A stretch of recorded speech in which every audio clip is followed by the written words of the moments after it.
It's the most magical time of the year, and I'm not talking about Christmas. I'm talking about the NFL season. So make sure you're ready with NFL Sunday Ticket and YouTube TV. Get the most live NFL games all in one place. Right now, you can save $85 when you bundle NFL Sunday Ticket with YouTube TV. Sign up today at youtubetv.com/Spotify. Device and content restrictions apply. Discount applied to first 4 months of YouTube TV, then $72.99 a month. Ends August 29th. Terms, restrictions, and embargoes apply. No refunds. School is back, and Dick's Sporting Goods has what you need to win your year. We've got everything from cleats to Sambas, dunks, and more. Plus, the hottest looks from Nike, Jordan, and Adidas. Find your first day fits in-store or online at dicks.com. Hey everybody, welcome to the Single Tracks Podcast. My name is Jeff, and today my guest is Wes Holland. Wes is the owner of Bullmoose Softgoods, where he designs and produces one-of-a-kind bags for cycling and adventuring.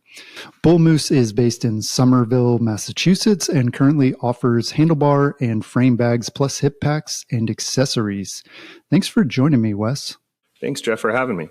So what came first for you? Was it bikes or was it bags? Oh, it was definitely bikes. I grew up as a really avid mountain biker. My dad was always super into it. Mm-hmm. My uncle owns a bike shop out in Idaho. So when I was real young, I would go. And when we visit, I would always spend a day, ostensibly helping him out, just sort of sitting in the shop, bothering him all day. And I grew up riding bikes as much as I could.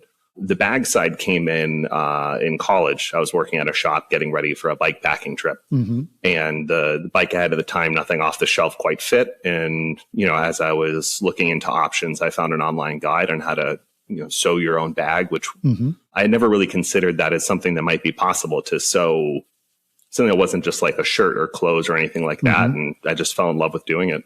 Wow, cool. Did you have experience like sewing stuff before that? No? Not even a little bit. I bought what was called a Singer heavy duty sewing machine, which, I think it was like $200 from Joann Fabrics, ordered a little bit of fabric offline. And I actually still have that first bag that I made. I think it took me 2 weeks to get it done, start to finish. Probably ripped it apart 4 times just making mistakes. But I literally did not know anything about sewing before starting that. Yeah, cool. How'd the bag turn out? That's always a tough question to answer because I kind of hate everything I make. You spend so long staring intensely at something you're working on, it's hard to see beyond flaws. At this point, that was 2014 I made that bag. So with a decade of hindsight, I'm pretty proud of what it is. It's actually on the wall right here. My wife framed it as an anniversary gift for me. Oh, cool. It's really not that bad. Like the technical details are terrible, don't get me wrong, but it's flannel lined. I waterproofed and glued flannel to waterproof fabric. I made a tiny dress pocket for side of it. So I'm pretty proud of what I did with no experience on that one. But in comparison to the work that I do professionally, it's a disaster. Yeah. Wow. Well, yeah, you mentioned that you're never really happy with a lot of the projects, like even on the ones you're making now, like, do you see little imperfections, maybe ones that like normal people wouldn't notice, but is there still stuff that kind of bothers you?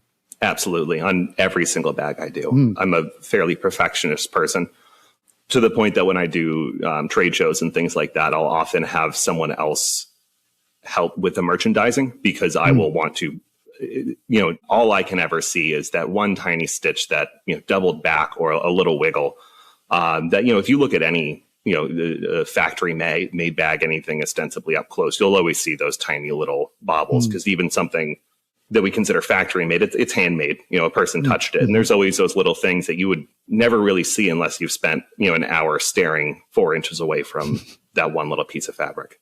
Yeah. I bet you're pretty good at spotting like fake designer bags. Is that fair to say? Have you ever tried that game? I haven't.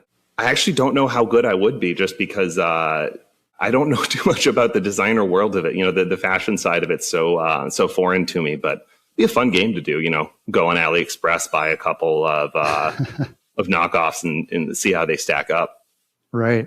Yeah. It's almost like, I don't even know what to expect. Would it be like the knockoffs are too perfect and you can tell that it wasn't like sort of handmade and bespoke versus one that is?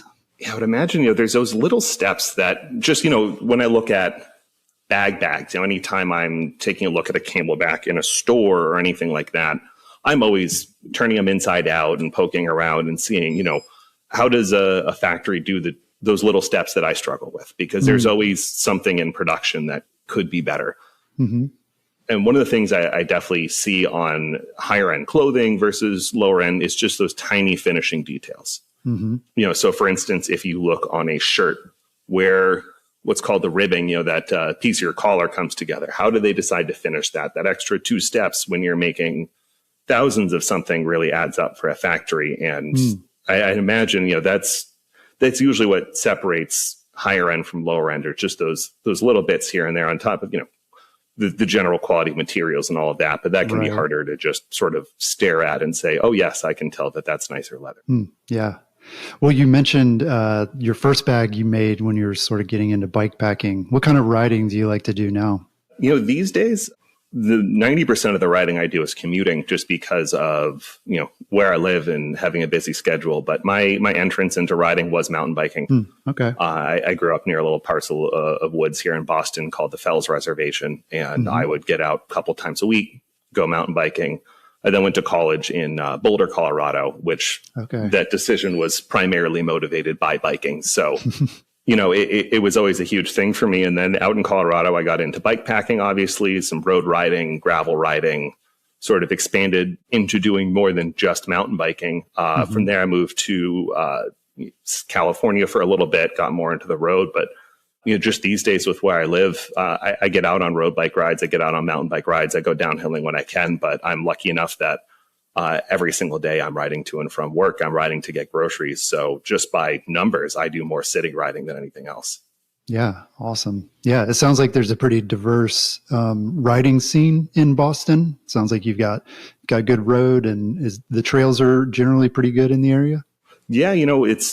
There's kind of that natural disadvantage of elevation and weather and soil quality compared to Santa Cruz or Boulder or wherever. But, our local groups, NEMBA, they do an incredible job getting people to trails, keeping them maintained. There's a really good community out here. And then, great cyclocross race circuit and a really good community biking scene, specifically kind of in and around Boston. There's tons of people riding day to day and getting around on bikes. Mm-hmm.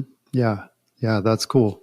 So you mentioned that your first bag project was motivated in part because you were looking for a bag that fit your frame, and like frame bags.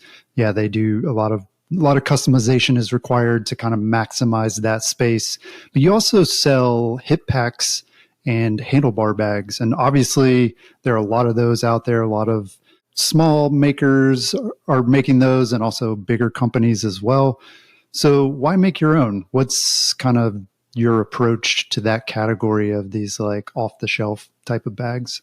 It's a really good question. And the answer changes a little bit bag to bag.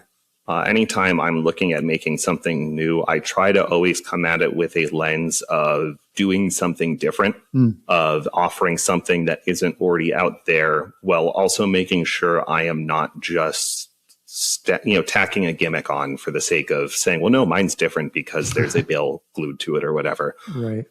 So, for instance, my smaller handlebar bag, the Cafe Cruiser, to be perfectly honest, it's very similar to any other small handlebar bag that you could go out there and get, because there's just only so many features one could want on something like that. Right. It's water resistant, it's well made, it's lightweight, and it attaches to your bike securely. And you're not looking for it to do more than that. So if someone's getting mine, it's because either they resonate with the brand and they want something from me, or, functionally the one thing that I offer that, a lot of small makers offer, but certainly a larger company doesn't, is you can choose your colors and pretty quickly I'll turn around and send it to you, and it doesn't cost anything extra. Mm-hmm. When you look at the hip bag or my larger bar bag, the bar crawler, is where I was able to actually do something where I felt like, there's something different going on here. The bar crawler, I have an extra loop on the front of the bag, so that if you use like a K-Edge or a Garmin handlebar mounted, phone mount, computer mount, you can actually use that to create a 3-point contact. And then there's a piece of plastic inside the handlebar bag. So you don't need to run a rope to the back of your frame and worry about any sort of contact with cables or wearing your paint. Keeps the bag super stable. And then the hip bag, the BFP, that one was a real labor of love to, each one of those that I make takes a lot of time. There's a lot in them, because especially, when I first started making that, there was a million hip bags out in the market, and it's only grown since then. But yeah, it's 2 million now. Yeah, and counting. I worked really hard on a lot of the touch points, trying to make sure it was as accessible and convenient. And then, like there's the cargo net that drops out of the bottom. Mm-hmm. So if you have knee pads or if it's transition day, you need a little more space. Having a way to make the bag bigger, but day to day for it to still feel small and compact was kind of the big draw with that. But it is sort of one of those things where when you run a company like this, obviously it's a business. You think about it as a business, but part of what you're relying on from a value proposition isn't necessarily standing out the same way that Blackburn will stand out from Dakine or what have you. There's a lot of people out there who want to shop for something made local or shop for something that they know was made with a lot of care and intention. And, sort of speaking to people on that level, it, doesn't always involve needing to have a differentiation in your product itself.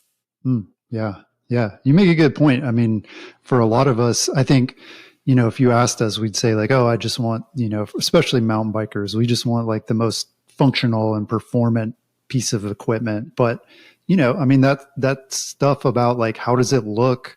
What's the story behind it? Like that definitely plays into it for a lot of us. And sometimes maybe we don't even realize that, but that definitely is a differentiator. I'm curious too, you mentioned your hip pack takes a lot of labor to build one of those, and they aren't cheap. I mean, it looks like your least expensive one's like $130. So like, what makes these bags so expensive? Is it just purely labor, or is it materials, or is it like features like zippers and all that stuff that adds up? What makes it expensive? On a bag specifically like that, if we look at the the BFP, which is that cycling hip bag, it's expensive for a small bag. And for that reason, it's definitely, not for everyone. The material cost isn't trivial by any means, but a lot of what drives the cost up specifically for that type of bag is labor. I think one thing that surprises people who don't sew is how much time is not sewing when you make a bag.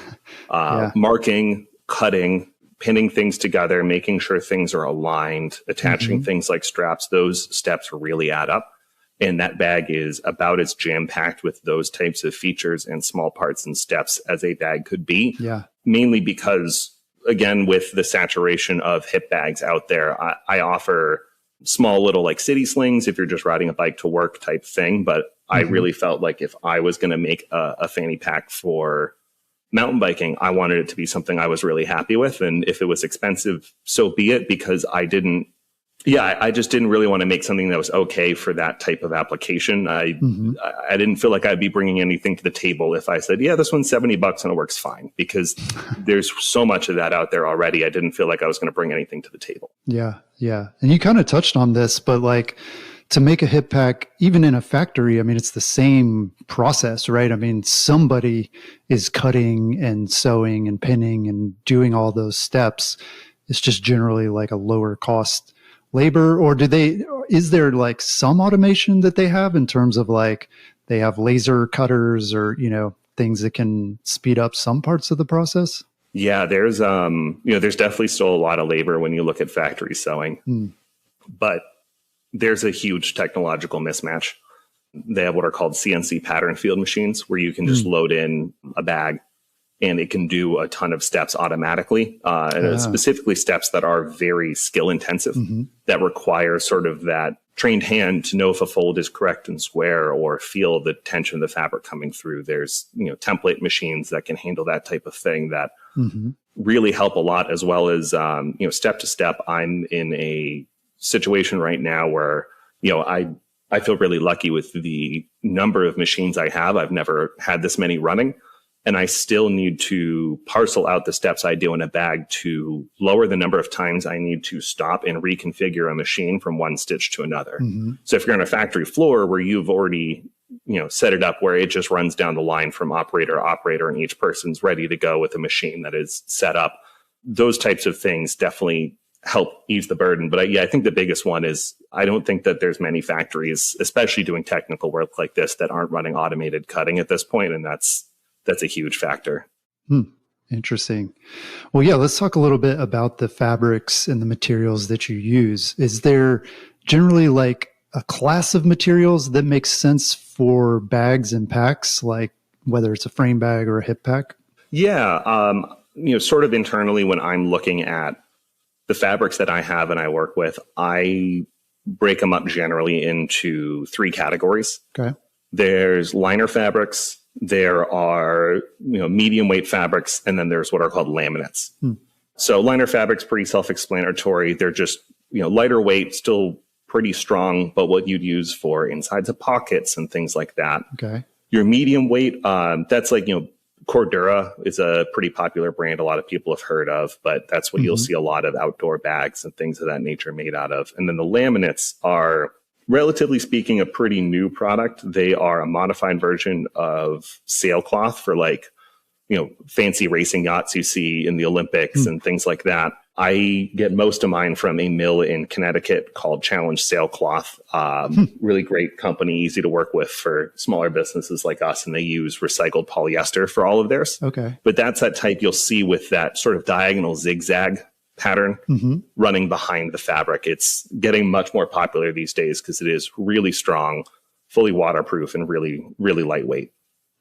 Okay. And so for all of these materials, for the most part, are they synthetic? Like the liners and the medium weight and the sailcloth, all of those are generally going to be synthetic? Yeah. Outside of some specialty versions of it, everything that you'll see in this world outside of like a wax canvas is going to be a full synthetic product. Okay. So nylon or polyester is usually what you're going to be seeing most often. There are still some makers working with things like wax canvas, which is super cool and interesting way to sort of go at a more classic look. It just comes with a set of challenges, especially as far as weight and design goes. Yeah. Interesting. Well, tell us a little bit about your shop. What's your setup? Sounds like you've got a number of different machines. Kind of walk us through your space. Yeah, it's exciting too. I just moved into the space here about 2 months ago. Okay, cool.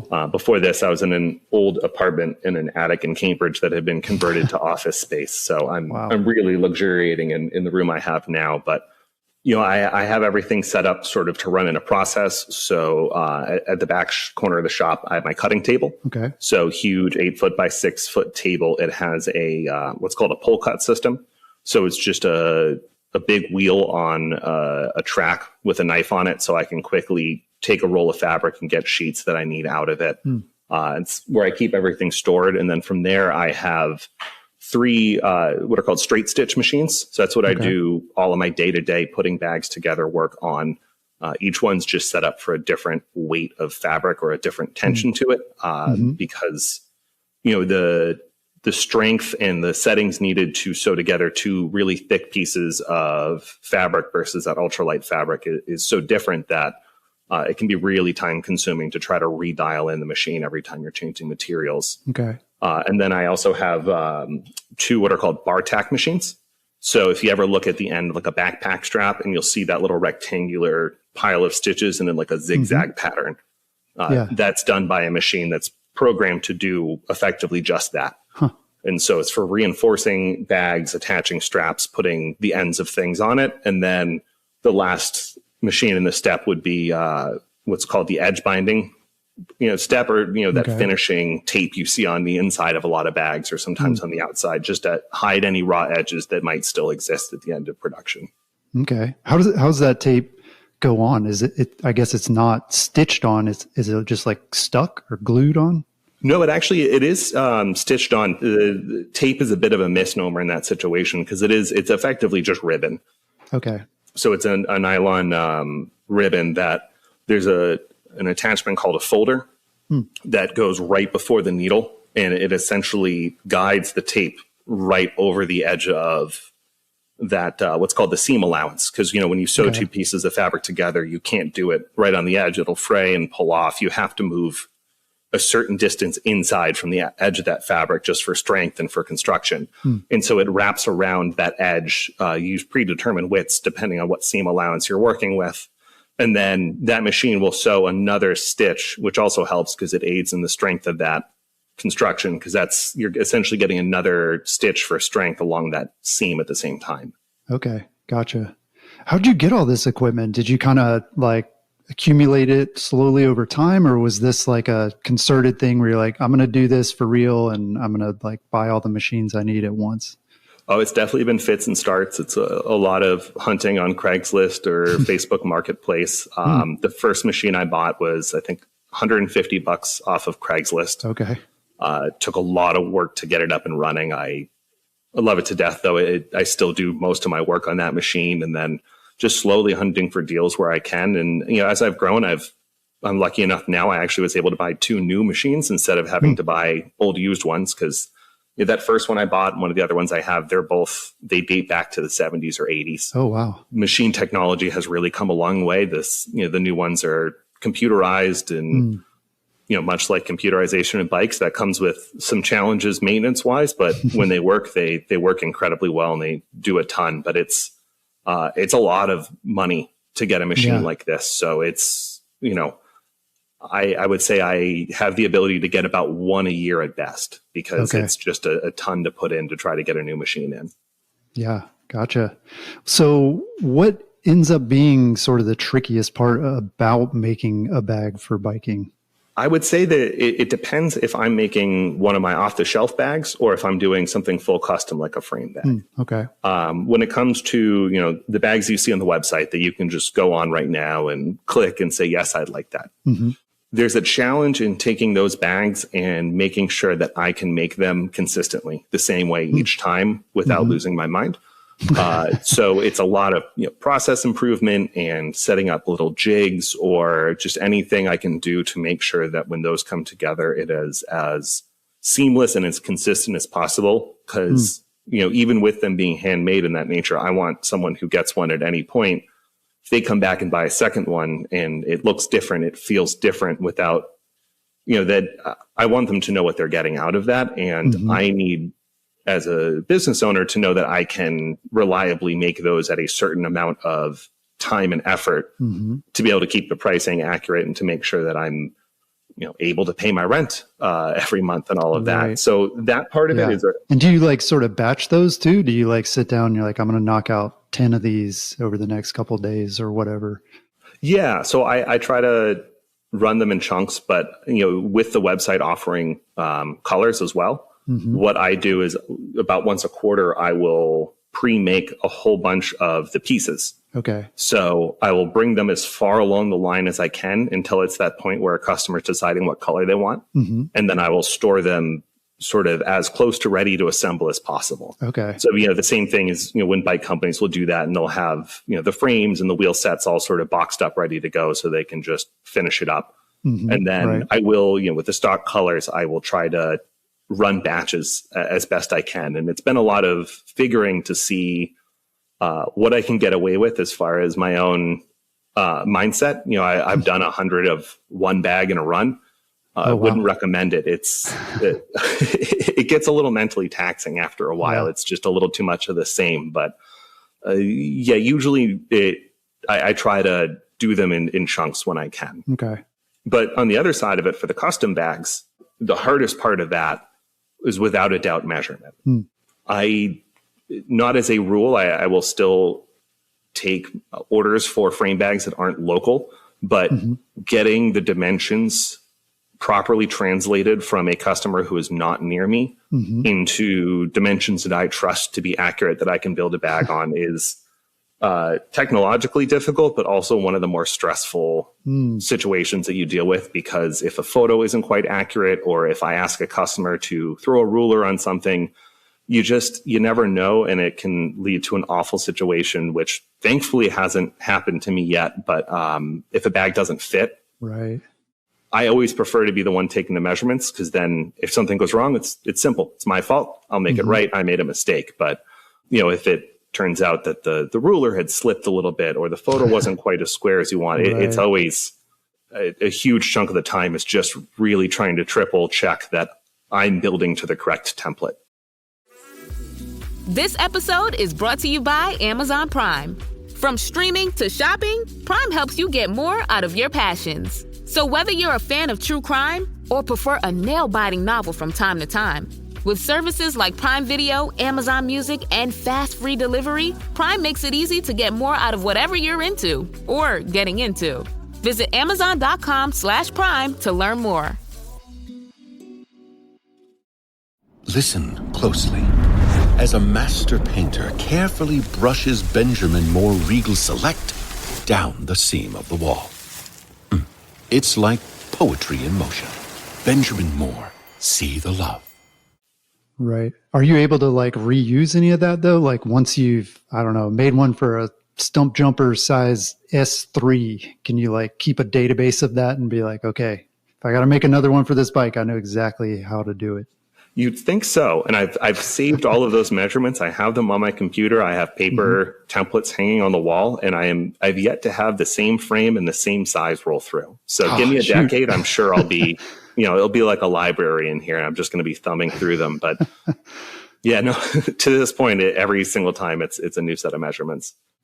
Yeah. Well, that's also fun, I guess. Exciting. I mean, yeah, it sounds like there's pros and cons to the custom versus the kind of off the shelf designs. And so, yeah, at least it's something different. It's super gratifying. It's one of my favorite things that I get to do week in, week out is to know that you're kind of filling a need for someone of like, this didn't exist before. It wasn't just that they liked my bags and chose it or whatever, but a lot of people who are coming to me for frame bags are coming because, similar to how I got into sewing, there's not something off the shelf that works for what they need. And so it's a really fun, gratifying process to be able to have someone come in, measure their bike up, talk through all the features, let them get hands-on with the materials. Hey, what do you think about these buckles for it? Or do you want to do a zipper? Here's an example of a roll top versus a zipped bag. And then to be able to, fit that up, it's just a great time. I really enjoy doing it. Yeah. Awesome. Well, have you had what sorts of challenges or like failures have you had with some of your designs? Are there any types of bags that you've tried to make and it just doesn't work out, or even into testing where you make a bag, but then it ends up I don't know, falling apart on the trail or something like that? I have a whole Tupperware bin full of failed prototypes, and I've thrown out probably as many. It's failure is a huge part of it. I do all my designing on a computer program. It's, to the 1,000th of an inch or whatever. It then goes to a computerized paper cutter. So theoretically, everything I design should come out perfect. And yet, through the realities of the world, things often don't land that way. So no shortage of failures. The bags that are on the website, there's 5 to 10 to 15 of those that are either, in my closet as, well, this one looks kind of weird and crappy, so I'm just going to keep it for myself, or just with a ripped piece of webbing here or a blown seam there, that all just sort of go into the process of making sure I can feel confident that that bag is going to be well made. With time, it's definitely gotten easier. You can take a lesson learned from one bag failure, and usually that comes across to everything. If you find out, this combination of materials without reinforcement behind the stitching isn't going to hold, or, if you put a seam here, that's where that is almost never a lesson that can only be applied to that one bag or that one instance. So, with time and experience, that part of it has become less and less, luckily. But there's also some pie in the sky ideas I've had that, try as I might, couldn't quite get together. I had a dream of a set of quick eject koozies that you could stack together to put onto your bike, that I don't want to admit how much time I spent trying to figure out a way to get that to work. But I feel confident saying it out to the world, because if someone else wants to run with that idea at this point, they can have at it. I've tried 7 ways to make that one work. A lot of times the type of failure I'll run into these days is more, I can make a product, but I'll make one, and then I will do the math on, okay, what did that cost in materials? How long did it take me to make? Realistically, what do I think I could shave off of that time to make it? And the numbers won't work. And I'll just say, okay, this just isn't, I'm going to have to charge more than I would reasonably want to charge. And I think anyone would want to pay for this. And it just sort of falls apart in that way, so to speak, where I can make the bag, but that doesn't mean I can sell the bag. Right. Well, yeah. I mean, it sounds like too, you at this point, you're probably pretty limited by the amount of time that you can devote to making these bags. I mean, you can only make so many in a day. Is that something that you see in the future, like ways that you can kind of scale this? And, would you be like employing other people? Would you be more of like the designer and, you contract with a factory? Like, what do you see as kind of the long term? Yeah, long term, my goals for the business, I would say, are fairly modest. A perfect situation. I don't want production going out of house at any point. That can be a really limiting thing. Factories are good at what they do. And I also am not really looking to operate a factory, but I do have seasonal help I take in around the holidays or before big events. So I have one or two people who have been, kind of learning, and when I have the business and I'm able to sort of bring them in part-time, I do. And ideally I'd love to have, a couple of people with me. And about 2 or 3 weeks ago, I got access to a laser cutter, which cool. It's not the largest one, but it's a good proof of concept of, if instead of putting that money into outsourcing or anything like that, if I could just identify those types of pain points and figure out ways to solve those. In a perfect world, I would rather keep that production within the realm of Bullmoose Softgoods, because even if it's never just me in a little room with some dinky sewing machines, I don't want to lose sight of that aspect of it, because I started this for a reason, and it wasn't with any lofty ideals, but it certainly wasn't to kind of end up just running a business for the sake of running a business. I did it because I love sewing. Yeah, that's awesome. So you mentioned the challenge with like fitting bags to different bikes. And one of the things we're seeing with mountain bikes and gravel and maybe other bikes as well, we're seeing accessory mounts becoming more common, like either on the top tube or on the fork. And does this make fitting or attaching bags easier for you as a bag maker? Like knowing these kind of set dimensions for the mounts and taking that into account at all? I don't know if it makes life easier. It makes it more interesting for sure. It opens up some avenues, but it also opens up challenges. The bolts inside of a frame for a frame bag, for instance, that's become a really popular one. That it's not my favorite way to attach a bag to a bike. When you specifically on the top tube, for the down tube, seat tube, I think it can be a good way to do it. But a lot of work is required to keep the bag performing the same way as if it had straps at the edge. When you try to take something soft and suspend it by one point in the center of the top of the bag, everything wants to droop down.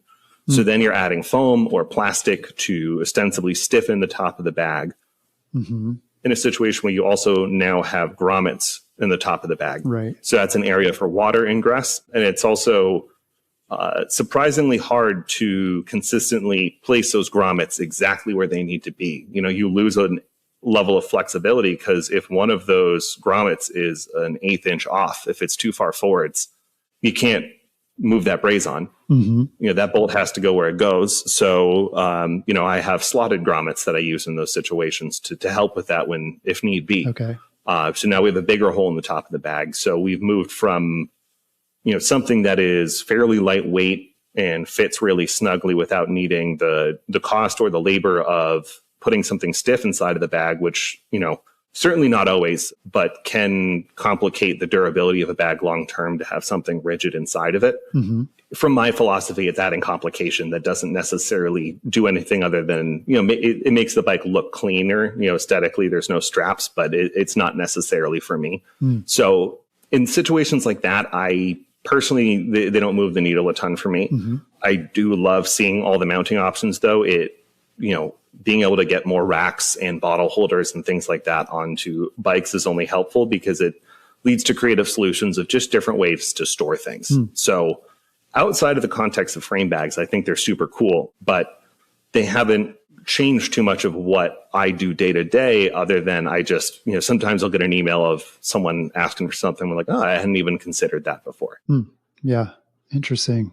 Well, yeah. So the alternative to using those bolts and what it sounds like most of your bags do is you use straps or I guess cords, like kind of like a rope thing that's laced around the frame. A lot of these though, they tend to damage your frame. Like if you just directly like put it on there, you're going to have scratches. And I know there are things you can do, like you can put a coating or something on, like if you're using nylon straps. Do you have any tips? Like, do you just put a bag right onto your frame and attach it using straps? Or do you like, I don't know, put some kind of sticker wrapper or something on the frame beforehand to kind of protect it? I mean, me personally, I'm very non-precious with my bikes. I'm going to drop them so often that I just let it run with mine. But helicopter tape is definitely the move. Okay.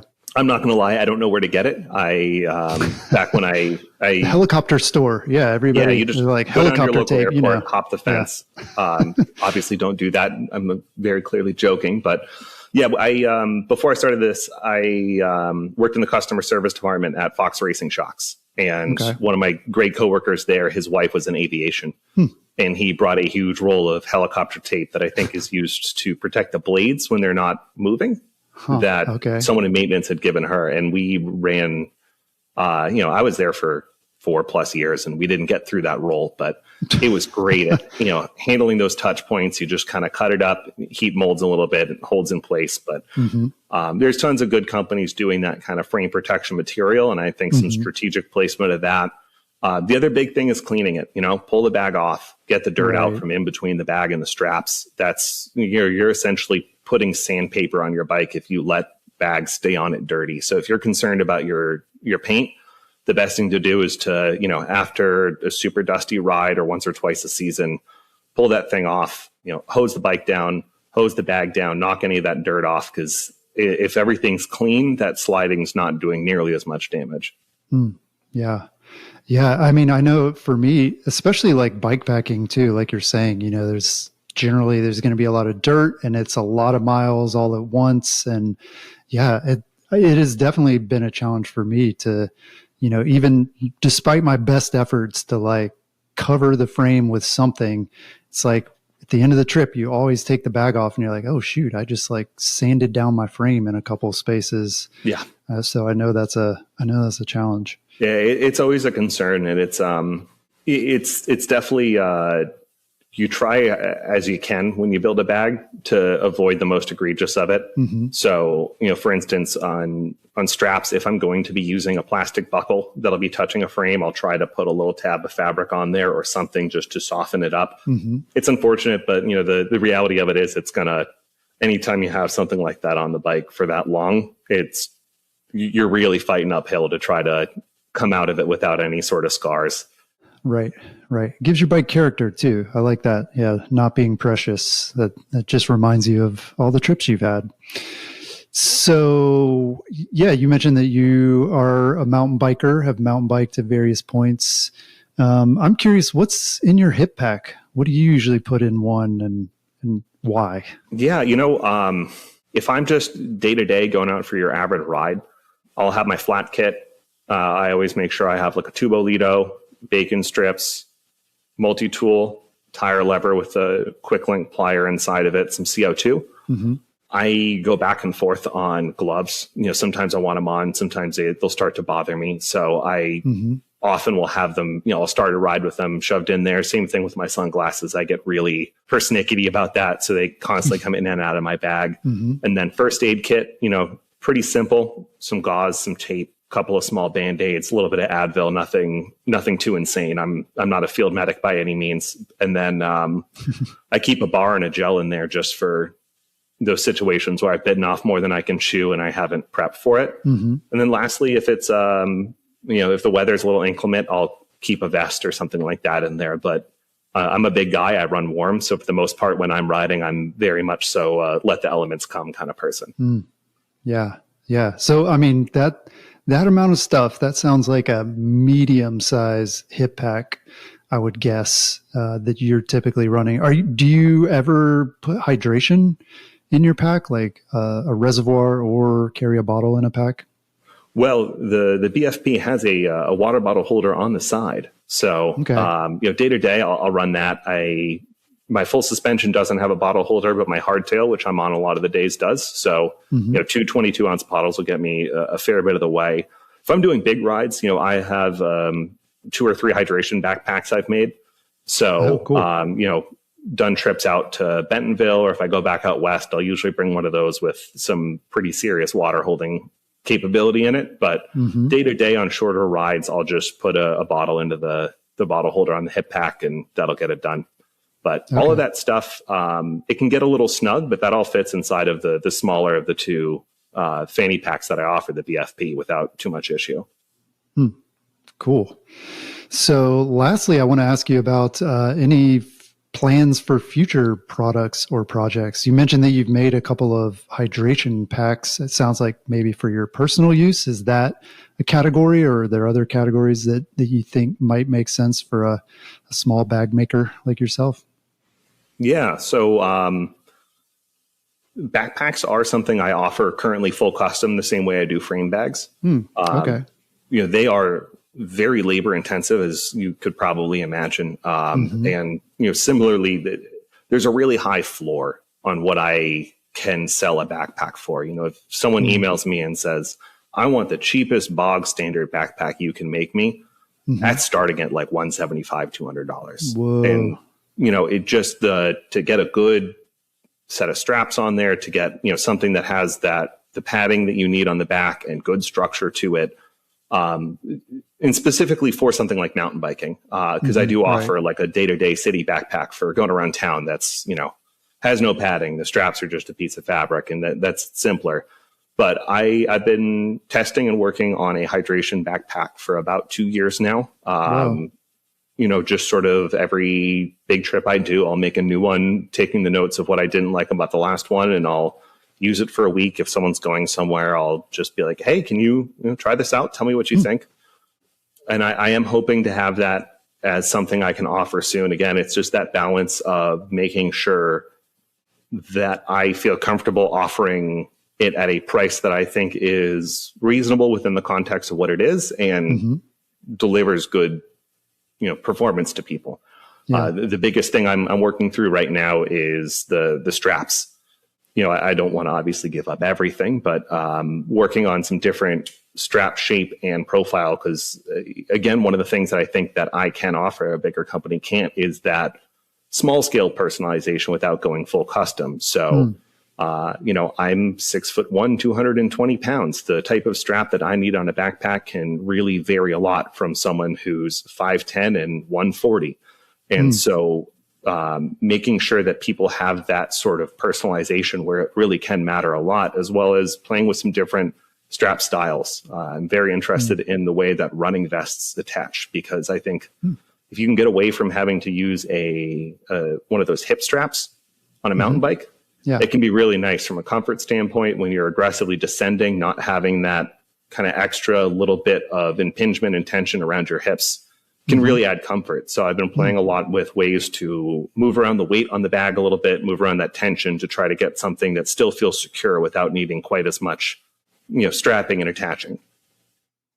Yeah, makes sense. Cool. Well, Wes, thanks so much for taking the time to chat with us. I learned a ton about how bags are made, and it's really awesome to see what you're doing. Thanks so much, Jeff. I really appreciate it. Well, you can find out more, see some of the bags that Wes talked about, and also connect with him at bullmoosesoftgoods.com, and we'll have that link in the show notes. That's all we've got this week. We'll talk to you again next week.